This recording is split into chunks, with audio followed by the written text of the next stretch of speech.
Hey, God's blessings on you today on this Tuesday morning. Hope you've been praying. Hope you prayed yesterday. Hope you'll pray today. So today is kind of a dovetail off of yesterday. So I want you to remember Matthew chapter 6. I think it was verses 6 and 7. Something like that, where Jesus said, when you pray, go into your room and shut the door and pray to your Father who's in the secret place, and your Father who sees in secret will reward you openly.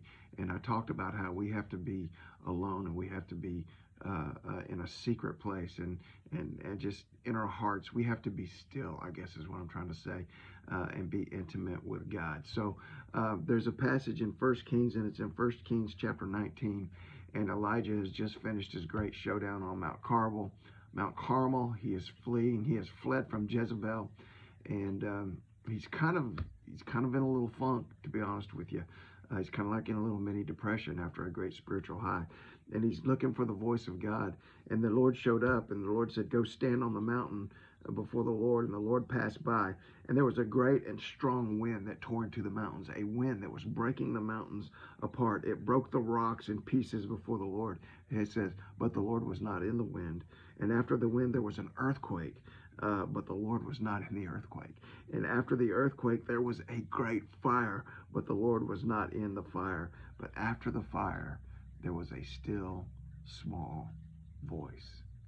And that's when Elijah heard the voice of God.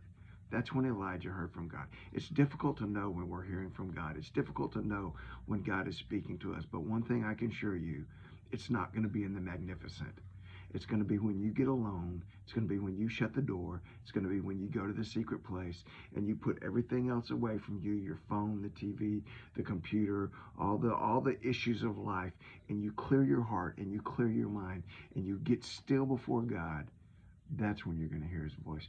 You see, here we have on this side of the cross, if you belong to Christ, you have God's Holy Spirit. And God's Holy Spirit always speaks to you and speaks to your heart. And people will often say, well, how do I know when it's the Spirit that's speaking to me, when it's God that's speaking to me? Here's one thing I can say to you, and I really don't know how to explain it, but this is what I can say. When God speaks to you, listen, if you are wondering whether or not it's God that's actually speaking to your heart about something, there's a good chance it may not be God.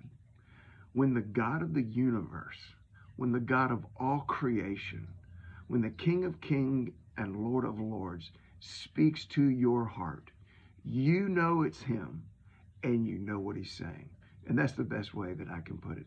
He will often speak to you also through his scriptures, through his word. I can show you a verse right now, a promise. There had been something I had been praying about, and one day I'm seeking the scriptures, and boom, that verse showed up, and God said, there's the answer to your prayer right there. This is the promise I'm giving you in regard to this issue that you're praying about.